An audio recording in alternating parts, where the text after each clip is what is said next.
사랑하는 파주중앙 가족 여러분, 안녕하십니까?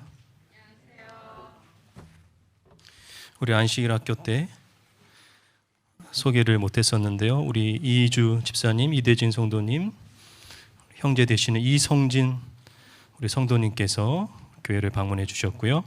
오늘 다시 한번 추석 명절을 맞이하여 우리 친지 여러분들, 교회 방문하신 모든 분들을 다시 큰 박수로 환영해 주시겠습니까? 네, 감사합니다. 새생명 축제 120일 전도의 71일째인데요. 우리 오늘 명절을 맞이하여 오신 우리 친지 여러분들을 다시 한번 초청합니다. 우리 10월 8일, 10월 15일, 10월 22일 토요일 안식일에도 꼭 와주시기를 부탁드립니다. 손님 초청의 안식일입니다. 1년에 우리가 손님들을 위하여 기도하면서 이렇게 3번의 안식일 초청하는 그러한 특별한 안식일인데요. 이 일을 위하여 우리 소그룹원들이 연극도 준비하고 찬양도 하고 열심히 준비하고 있습니다. 꼭 오셔서 함께 해주시고 또 그 행복을 나누었으면 참 좋겠습니다. 오늘은 새생명 축제 71일째가 되기도 하지만 우리나라의 고유의 명절인 추석입니다. 송편 많이 드셨나요? 우리 못 드신 분들을 위해 눈으로라도 드시기 바랍니다. 송편은 원래 송병이라고 불리웠다고 합니다. 소나무 송자 그리고 떡병자를 써서 송병이라고 불렸지만 시간이 지나면서 자연스럽게 송편으로 바뀌게 되었다고 합니다. 추석이 되면 가족들이 옹기종기 모여 송편을 빚는데요. 우리가 흔히 볼 수 있는 송편은 사진에서 보시는 것처럼 반달 모양이 많이 있습니다. 왜 반달 모양의 송편을 많이 만들었을까요? 그 유래를 살펴보면 옛날 농경사회에서 달은 아주 중요한 의미를 지녔다고 합니다. 달의 변화에 따라서 시간을 예측할 수 있기 때문이죠. 이에 맞추어서 농사들을 지었기 때문에 그렇습니다. 그래서 이렇게 중요한 달의 모양을 본따서 자연스럽게 송편을 빚게 되었다고 합니다. 우리가 흔히 볼 수 있는 송편은 소를 넣기 전에는 동그랗죠. 보름달 모양입니다. 그리고 소를 넣고 접으면 반달 모양이 됩니다. 송편 한 개에 보름달도 들어있고 반달 모양도 들어있어서 달의 발전 과정과 변화를 송편에 담았다라고 하는 그런 유래가 있다고 합니다. 추석 즈음에는 햇곡식과 햇과일이 많이 나는 계절이죠. 그래서 조상들께 감사하는 마음을 담아 그의 수확한 햇곡식 중에 가장 좋은 것을 골라 음식을 마련해 차례를 지냈다고 합니다. 오늘 우리는 그리스도인들로서 그리스도인들에게 추석은 하나님께 감사와 찬양을 드릴 수 있는 귀한 명절이 될 수 있다고 생각합니다. 오늘 이 시간 하나님께 감사와 찬양을 드리는 안식일이 되기를 간절히 바랍니다. 가족들이 함께 모여 서로를 칭찬하고 축복하는 시간이 되었으면 참 좋겠습니다. 명절에 서로 듣기 좋은 말만 해주세요. 듣기 싫은 말은 하지 않으시기 바랍니다. 듣기 싫은 말은 뭔지 알려드릴 테니까 절대 하지 마시기 바랍니다. 우리 잘 안 보이시겠지만 제가 읽어드릴게요. 사람들에게 명절에 듣기 싫은 말을 한번 조사를 해봤어요. 가장 많은 대답은요, 너 애는 언제 낳니? 둘째는 언제 낳니? 왜 남의 집에 그렇게 관심이 많으세요? 아이고 살쪘네. 제발 하지 마세요. 자주 좀 보자. 너무 힘들 수 있습니다. 또 이런 말이 있죠. 더 있다 가라. 아주 듣기 힘든 말일 수 있습니다. 결혼은 언제 하니? 애인 있니? 취업은 했니? 얼굴이 많이 상했다. 이런 말은 절대 명절에 하지 않기를 간절히 바랍니다. 명절에 듣기 좋은 말을 사람들에게 조사를 해봤는데요. 너희 보니까 힘이 난다. 함께 하니까 행복하구나. 이런 말을 좀 많이 해주시기 바랍니다. 연휴도 긴데 여행 다녀오렴. 이런 말 얼마나 좋아하겠습니까? 건강이 최고야. 너는 가면 갈수록 이뻐진다. 음식은 나가서 사 먹자. 이 말을 너무 좋아한다 그래요. 용돈 받아가라. 자, 우리 한번 연습해 볼까요? 우리 옆에 있는 분들에게 이렇게 말해 보십시오. 당신을 보니까 힘이 납니다. 시작. 당신을 보니까 힘이 납니다. 함께하니 행복합니다. 네. 우리가 좋은 말만 해도 시간이 모자르죠. 우리 명절 때에 듣기 싫은 말들은 우리가 잠시 내려놓고 듣기 좋은 말을 많이 했으면 좋겠습니다. 사도행전 강해 설교 18번째 시간인데요. 오늘 저는 선교라고 하는 제목으로 하나님이 주시는 귀한 은혜들을 나누고자 합니다. 추석은 안 믿는 가족들을 선교하는데 좋은 시간입니다. 우리가 직접적으로 성경을 가르치거나 이야기할 수는 없어도 우리가 살아가는 모습, 그리스도인으로 살아가는 좋은 모습을 나눌 수 있다면 명절은 우리 가족들을 선교하는데 귀한 시간이 될 것입니다. 복습을 한번 해볼까요? 바울의 제3차 여행이 거의 끝나가고 있습니다. 지난 시간에 드로아에서 바울이 설교할 때에 유두고라고 하는 청년이 설교를 듣다가 떨어져서 죽었지만 다시 살아난 이야기를 나누었습니다. 그리고 바울은 밀레도라고 하는 도시에 오게 되었는데요. 이 밀레도라고 하는 도시에서 이 위에 있는 에베소의 사랑하는 장로들을 밀레도까지 불러서 마지막 설교를 합니다. 왜 마지막이냐면 예루살렘으로 가야 되기 때문에 그렇습니다. 예루살렘에 가면 죽을 수도 있기 때문에 마지막으로 사랑하는 에베소의 성도들에게, 특별히 장로들에게 마지막 설교를 하는 장면을 우리가 지난 시간에 나누었습니다. 예루살렘에 도착하게 됩니다. 바울이요. 사도행전 21장과 22장과 23장 무려 3장에 걸쳐서 바울은 유대교 지도자들에게 그리스도에 대하여 변론하는 내용이 나옵니다. 그것은 무엇을 잘못했기 때문에 자신의 잘못을 감추려고 하는 변명이 아니었어요. 옳지 않은 것에 대하여 그것을 고쳐주려고 하는 위대한 변론이었습니다. 바울은 마치 명절에 고향으로 돌아가는 사람들처럼 3차 전도 여행을 마치고 고향인 자신의 민족이 있는 예루살렘으로 가게 된 것입니다. 그리고 그들에게 사도행전 3장에 걸쳐서 예수님을 전하는 이야기가 성경에 기록되어 있습니다. 오늘 우리는 이 사도행전 21장과 22장과 23장을 통하여 진정한 선교란 무엇인지에 대하여 함께 나누고자 합니다. 진정한 선교란 무엇인가? 그 첫 번째입니다. 사도행전 21장 4절의 말씀을 제가 읽겠습니다. 제자들을 찾아 거기서 2회를 머물더니 그 제자들이 성령의 감동으로 바울더러 예루살렘에 들어가지 말라 하더라. 지난 설교에서 말씀드렸듯이 바울이 예루살렘으로 가고자 한 것은 본인이 스스로 선택한 것입니다. 마치 예수님께서 십자가의 죽음을 아시고도 예루살렘에 들어가신 것처럼 바울도 자신이 죽을 것을 알았지만, 큰 위험이 있을 것을 알았지만 예수님처럼 그 길을 그대로 따라가기로 결심한 것입니다. 그 사실을 너무나도 잘 알고 있었던 두로와 시돈에 있었던 그리스도인들이 바울을 너무 아꼈기 때문에 예루살렘에 가지 말라고 이야기를 했어요. 그런데 우리는 여기서 매우 이상한 부분을 발견합니다.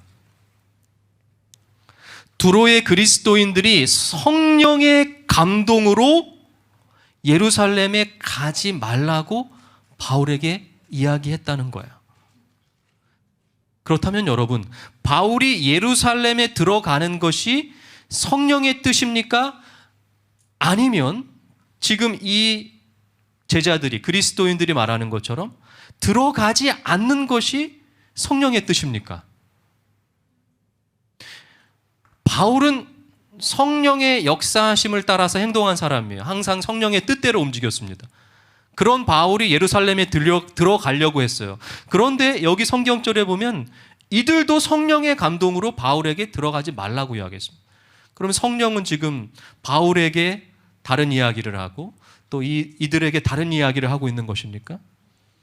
우리가 다음 성경절에서 그 해답을 찾을 수 있습니다. 10장 21장 10절 11절입니다. 여러 날 머물러 있더니 아가보라 하는 한 선지자가 유대로부터 내려와 우리에게 와서 바울의 띠를 가져다가 자기 수족을 잡아 매고 말하기를 성령이 말씀하시되 예루살렘에서 유대인들이 이같이 이 띠 임자를 결박하여 이방의 손에 넘겨주리라 하거늘. 한 선지자가 예언을 했는데 바울의 이 벨트를 가지고 실물 교훈으로 보여주면서 이것을 가진 자가 예루살렘에 들어가면 결국 결박당하고 이방인의 손에 넘어갈 것이다 라고 하는 예언을 했습니다. 성령 하나님께서 알려주셨다는 거예요. 그러므로 성령 하나님은 예루살렘에 가지 말라고 말씀하신 적이 없습니다. 여기 어디에 성령 하나님께서 바울에게 이 띠의 주인에게 예루살렘에 가지 말라고 이야기했습니까? 아닙니다. 그 상황을 설명한 거예요. 바울이 예루살렘에 가면 어려운 일이 생길 것이다 라고 예언한 거예요.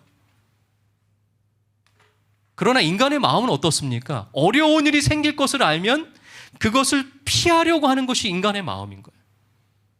그러나 피하는 것이 하나님의 뜻이 아닐 수도 있다는 생각을 우리는 해야 합니다. 여러분, 예수님이 십자가에서 죽을 것이라고 제자들에게 계속 예언했습니다. 그런데 제자들이 뭐라고 이야기했어요? 예수님은 안 됩니다. 그것은 일어나지 않을 것입니다 라고 이야기했어요. 그러나 예수님은 달랐습니다. 십자가의 길을 걸어가셨어요. 그리고 하나님께 물으셨어요. 제가 이 길을 가야 합니까?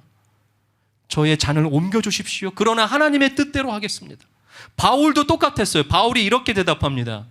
여러분이 어찌하여 울어 내 마음을 상하게 하였느냐? 나는 주 예수의 이름을 위하여 결박당할 뿐 아니라 예루살렘에서 죽을 것도 각오하였노라.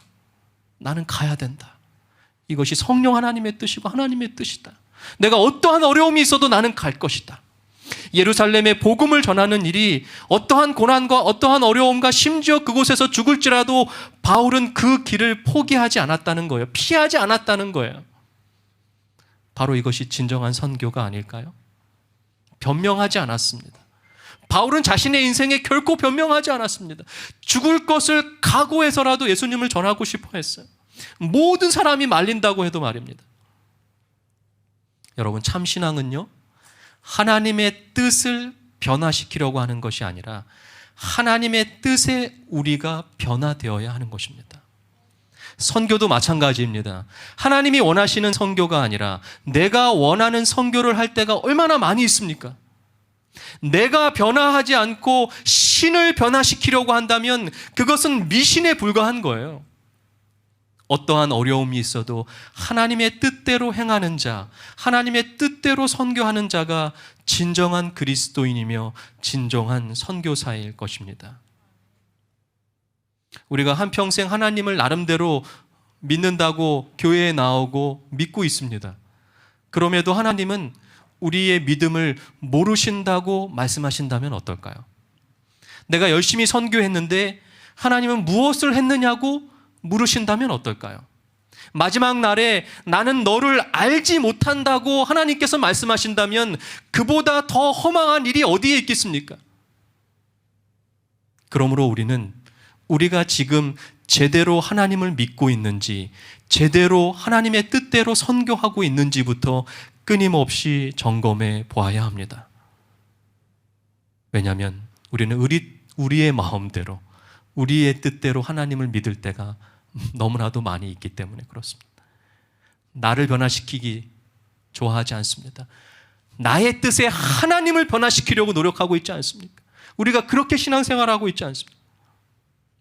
우리는 예수님을 전하는 일에 있어서 얼마나 많이도 변명을 하면서 살아갑니까? 나는 타고난 성향이 내성적이라 전도하기 힘들어요. 정말입니까? 변명입니까? 먹고 살기도 힘든데 어떻게 전도합니까? 정말입니까? 변명입니까? 먹고 살기 위해 일하는 그 현장이 선교의 현장이 되면 어떨까요? 전도는 정말 전도의 은사를 받은 특별한 사람들만 하는 것입니까? 정말입니까? 변명입니까? 한국은 이미 너무 잘 살게 돼서 더 이상 사람들이 예수님을 믿으려고 하지 않아. 그런 생각을 가지고 계십니까? 우리는 또 어떠한 변명을 가지고 선교하기를 포기하며 살아가고 있습니다. 그러므로 진정한 선교는 내가 먼저 변화되는 것입니다. 하나님의 뜻을 변화시키려 하지 말고, 상황과 환경을 변화시키려고 하지 말고, 변명하려고 하는 나의 마음을 변화시키는 것이 진정한 선교의 시작이 될 것입니다. 군산이라고 하는 도시는 인구 65만 명의 전주라든지 인구 30만 명의 익산이라고 하는 도시보다 아주 적은 27만 명 정도의 중소도시에 불과합니다. 임만호 목사님, 아이들이 교회로 몰려온다라고 하는 책을 쓰신 이분이 1999년 당시 교회에 처음 왔을 때에 이 교회는 너무나도 보수적인 교회였어요. 교회에서 박수를 칠 수도 없을 만큼 그렇게 보수적인 교회였습니다. 청년이 2명밖에 없었습니다. 그럼 이렇게 변명할 수 있지 않을까요? 이런 도시에서, 이런 교회에서 내가 무슨 선교를 할 수 있겠어? 이렇게 변명할 수 있지 않겠습니까? 작년은 300명 정도가 되었습니다.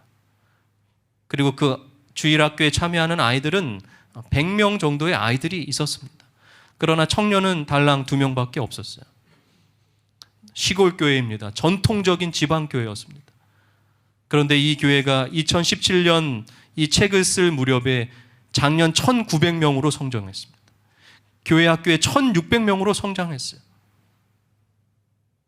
어린이 교사만 430명이 나오는 교회. 2017년에 책이 나왔으니까 지금은 더 많이 성장했을 것입니다. 어떻게 그럴 수 있었을까요? 임만호 목사님은 변명하지 않았습니다. 학생들이 일주일 동안 학교에서 지내는 시간은 70시간이 넘습니다. 교회에서 지나는 시간은 고작 70분밖에 없었습니다. 이 목사님이 생각했을 때 이 70분이라고 하는 시간에 아이들에게 세상이 결코 줄 수 없는 말씀과 하나님이라고 하는 절대 가치를 심어주어야 되겠다. 그래서 이분이 목회를 하는 가장 큰 방향은 교육이었어요. 아이들을 하나님의 방법으로 교육시키는 거예요.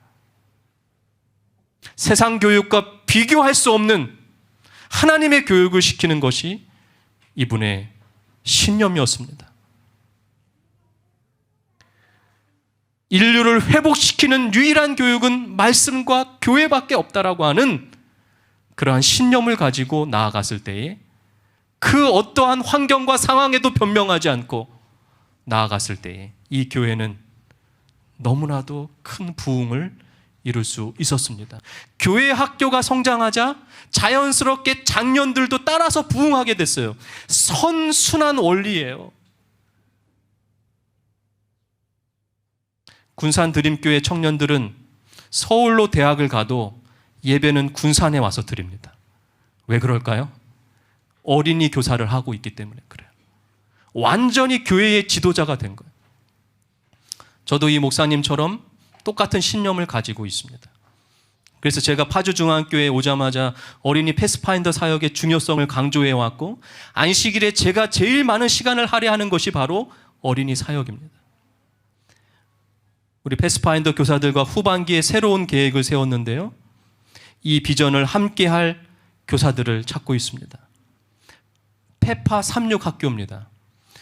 우리 파주중앙교회는 지역적 특성상 우리 아이들이 36학교, 36교육을 받을 수가 없습니다. 그렇다면 우리 교회를 36학교로 만들자는 거예요.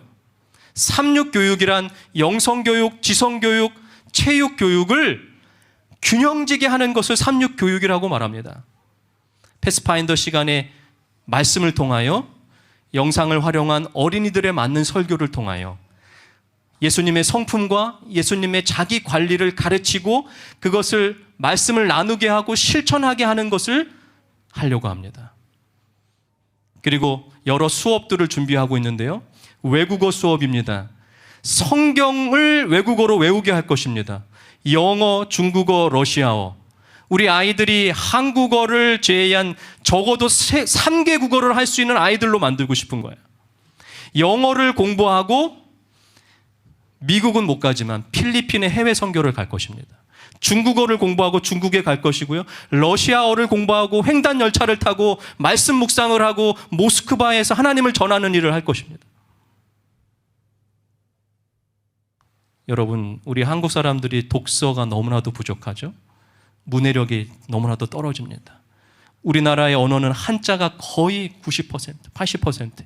한자를 공부하고 또 성경으로 한자를 공부하고 독서를 나누는 시간, 그리고 연극 수업을 통하여 크리스마스 성극을 발표하고 음악 수업을 통하여 합창과 악기를 가르치고 안식일학교에 발표하고 체육 활동을 통하여 삼육의 교육을 실현하는 페파 삼육학교를 위하여 여러분 기도해 주시겠습니까?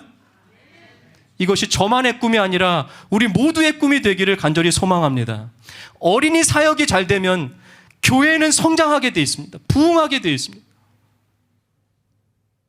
진정한 선교란 그 두 번째입니다. 사도행전 21장 28절입니다.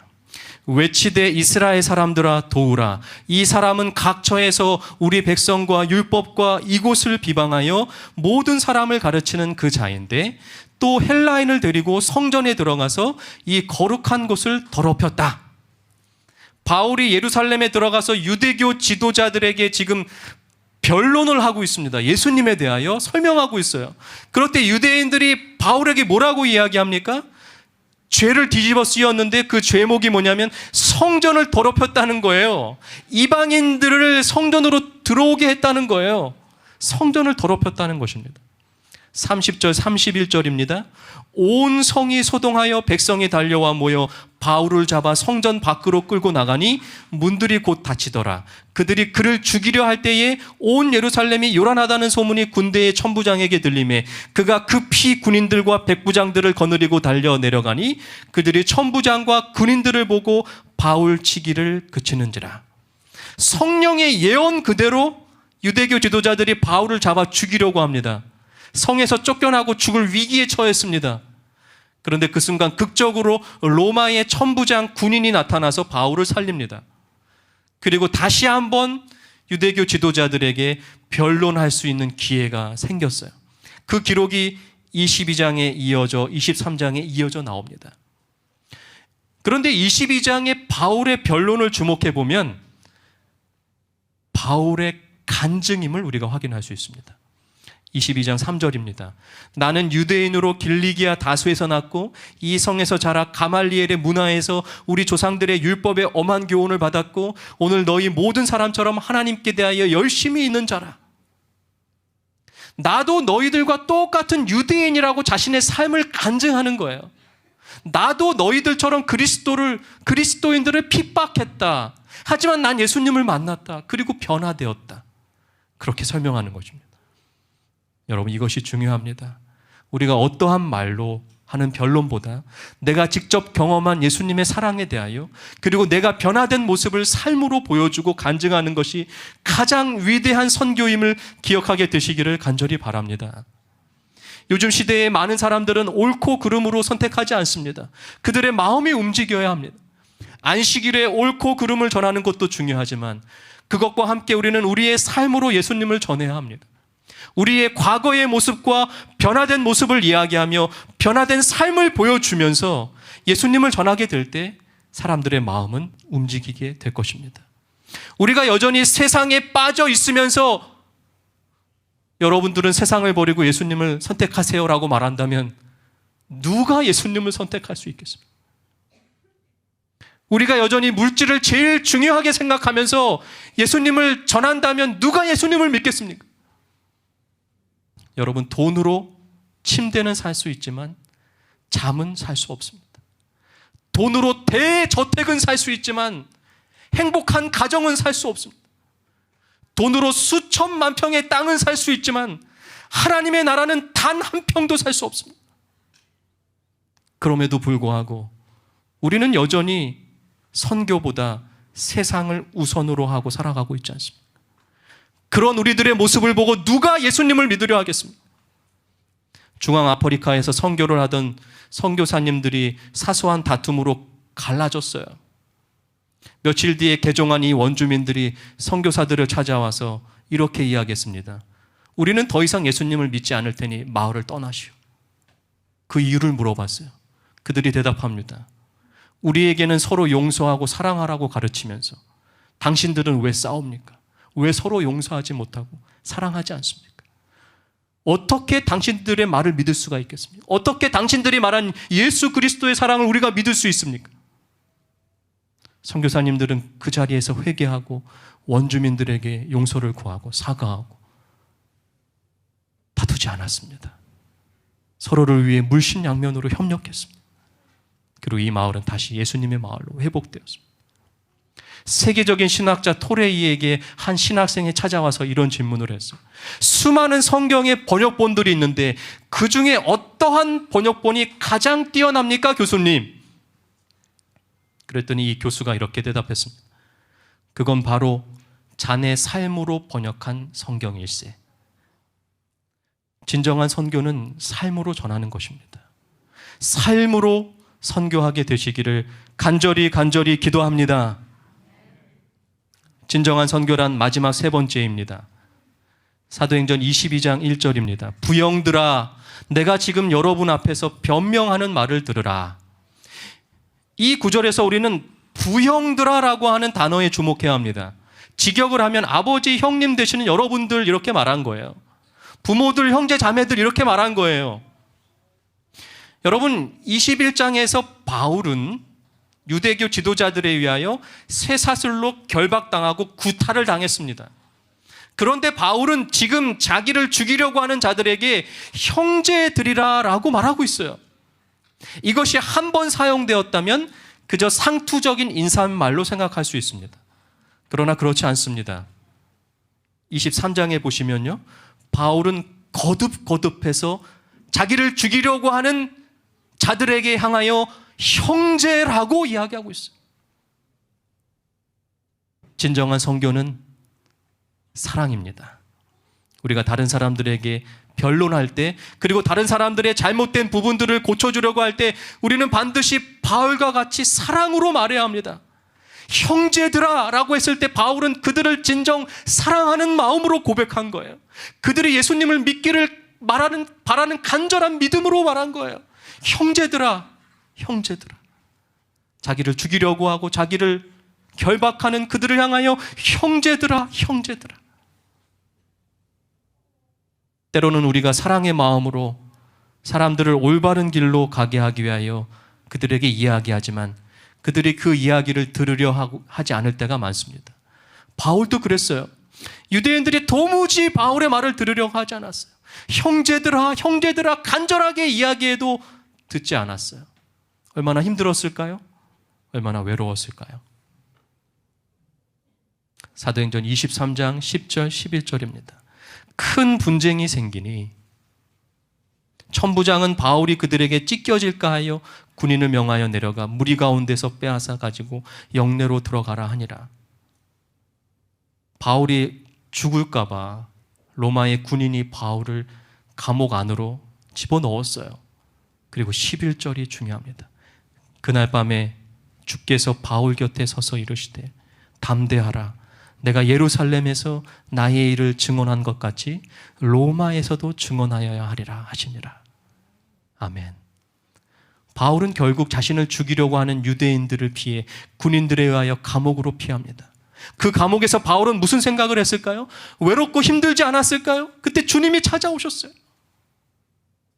여러분, 우리에게 정말 다른 사람을 사랑할 수 있는 사랑이 있습니까? 사랑으로 우리가 예수님을 전할 수 있습니까? 삶으로 예수님을 전할 수 있습니까? 바울이 자신을 죽이려고 하는 사람들까지 사랑할 수 있었던 이유는 무엇일까요? 그것은 바로 바울을 끝까지 책임져 주시고 사랑해 주시는 예수 그리스도의 사랑을 매 순간 경험했기 때문에 가능한 것입니다. 차디찬 감방 속에서 바울에게 예수님이 찾아오셨어요. 그리고 예수님께서 바울에게 친히 곁에 서셔서 위로하시면서 힘내라 말씀하셨어요. 담대해라. 너는 여기서 죽을 것이 아니라 로마에 가서도 나를 증거할 것이다. 그런데 여러분, 예수님이 정말 바울을 사랑하셨다면 바울이 감옥에 갇히지 않게 해주시는 것이 더 좋지 않을까요? 지난번에 바울과 실라가 감옥에 갇혔을 때 기적적으로 감옥의 문을 열어주신 것처럼 열어주시면 더 좋지 않았을까요? 여러분, 놀랍게도 그날 밤 그 감옥이 아니고서는 바울은 로마로 갈 수 있는 방법을 얻을 수가 없었습니다. 왜냐하면 바울을 죽이기 전에는 먹지도 마시지도 않겠다고 하는 유대인들이 40여 명이 있음을 성경은 기록하고 있어요. 그날 밤 바울이 어느 민가에서 편안한 잠을 잤다면 쥐도 새도 모르게 죽음을 당했을 겁니다. 아이러니하게도 그날 밤 바울에게 가장 안전한 장소는 바로 그 차디찬 감옥이었다는 거예요. 그렇습니다. 여러분, 선교는 그런 거예요. 아무리 사랑으로 전해도 반응하지 않는 사람들 때문에 실망하고 절망하고 지치고 외롭고 힘들 때에 곁에 서서 힘을 주시는 예수님을 만나는 경험, 그 사랑 때문에 다시 힘을 내는 경험, 그것이 진정한 선교입니다. 그러므로 선교가 우리들에게 얼마나 소중한 경험입니까? 십자가의 고난 가운데 하나님은 예수님과 함께 하셨습니다. 함께 하시지 말고 십자가의 고난을 치워주시고 예수님을 구해주시는 것이 예수님을 사랑하는 것이 아닙니까? 그러나 여러분, 그날 십자가의 고난이 아니고서는 온 인류를 구원할 수 있는 방법이 없었어요. 우리는 우리의 노력으로 다른 사람을 사랑할 수 없음을 고백해야 합니다. 우리는 다른 사람을 사랑하려고 하는 노력 이전에 하나님의 사랑을 받기 위한 노력이 필요합니다. 그래야 우리가 다른 사람을 사랑할 수 있어요. 가트만이라고 하는 유명한 심리학자는 이런 말을 했습니다. 변화를 원하면 먼저 상대를 있는 그대로 좋아하라. 사람은 결점까지도 사랑받고 수용된다고 믿을 때 변화하고자 하는 마음이 생긴다. 여러분, 이 사실은 이미 예수님을 통하여 증명된 사실이에요. 예수님이 제자들을 변화시킬 수 있었던 방법은 바로 있는 그대로 그들을 좋아하셨고 그들의 결점까지도 사랑하시고 수용하셨기 때문에 그런 거예요. 여러분, 우리가 누군가를 그리스도인으로 변화시키기 원하신다면 우리도 예수님과 같은 방법을 사용해야 합니다. 사랑만이 사람을 변화시킬 수 있기 때문에 그렇습니다. 오늘 우리는 진정한 선교란 무엇인지 알게 되었습니다. 내가 먼저 변화되는 거예요. 하나님을 변화시키려고 하지 마시고 변명하지 마시고 내가 먼저 변화되게 되기를 간절히 바랍니다. 그리고 삶으로 전하는 것입니다. 그리고 마지막, 우리가 누군가를 사랑하기 이전에 여러분들이 먼저 하나님의 사랑을 받게 되시기를 바랍니다. 오늘의 말씀의 은혜를 나누는 시간을 갖도록 하겠습니다. 우리 6분의 시간을 드립니다. 우리 3분씩 그룹을 만드셔서 오늘 말씀의 설교의 말씀 가운데 나에게 주시는 하나님의 음성, 나에게 가장 감동이 되었던 부분을 나눠주시면 됩니다. 은혜는 나누면 더 커지는 거예요. 용기 내셔서 이야기해 주시기 바랍니다. 오늘 교회에 처음 오신 분들을 위해서 도움을 주시기 바랍니다. 우리 3분씩 혹은 4분씩 오늘의 설교의 은혜를 잠시 나누도록 하겠습니다.